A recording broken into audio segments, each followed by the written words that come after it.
Bonjour, aujourd'hui on va parler sur la philosophie des arts martiaux. On va essayer de vous éclairer et de vous donner plus d'informations sur cette philosophie.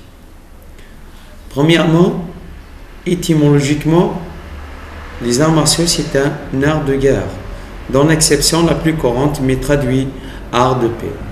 Par les Uridis, les arts martiaux Budo en japonais ne concernant pas les armées pour lesquelles on parle plus volontiers de stratégie militaire. Le terme art ne renvoie à technique, artiste ou artisan, et donc à l'individu.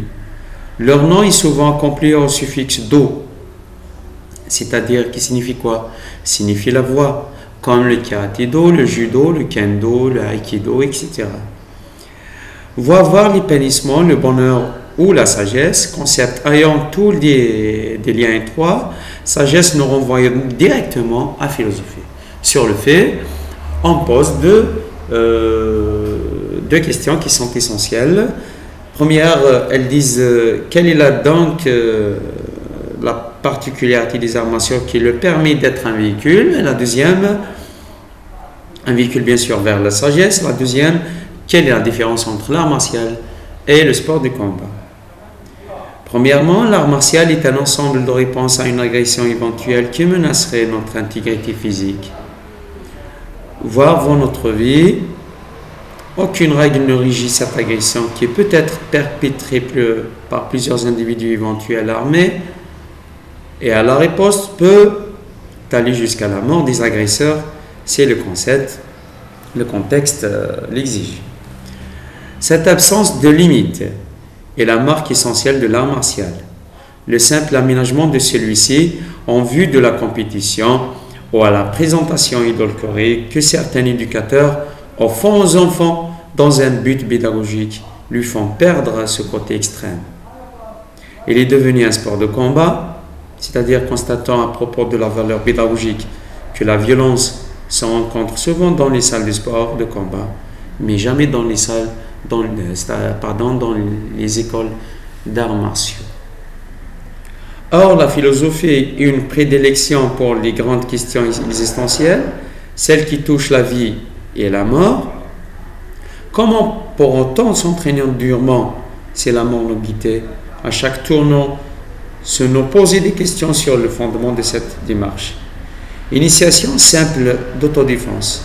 L'art martial, comme la peine de mort en l'euthanasie, ne pourrait éviter de confronter à la pensée philosophique.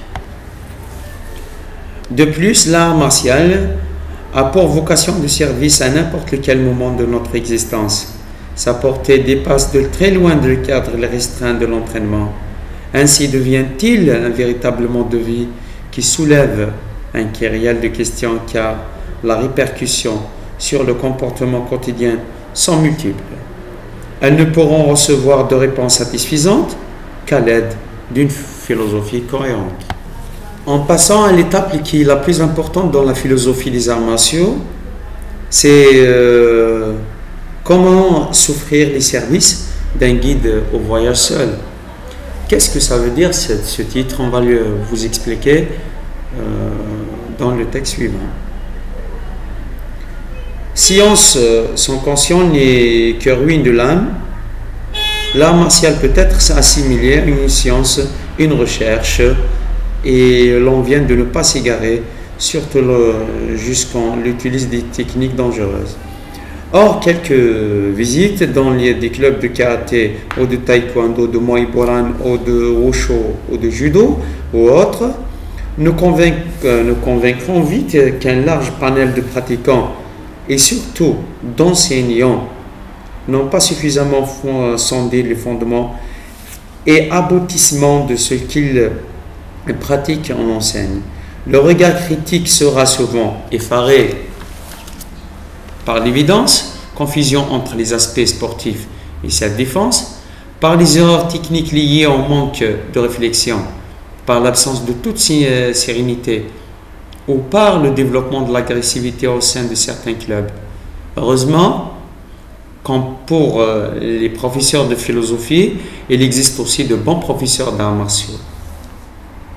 dans la sagesse évitera aux novices de fourvoyer dans un concept erroné.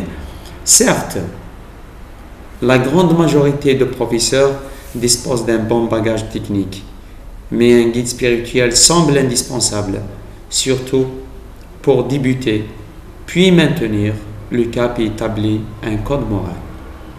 C'est donc la sagesse du professeur qu'il faut rechercher, plus que le dan ou les grades ou les diplômes. Faites confiance à votre bon sens de repérer cette sagesse. Comme le disait Descartes, le bon sens est la chose la plus mieux partagée au monde. Personne ne devrait donc avoir de mal à choisir un excellent professeur ou un maître pour s'initier à un art martial.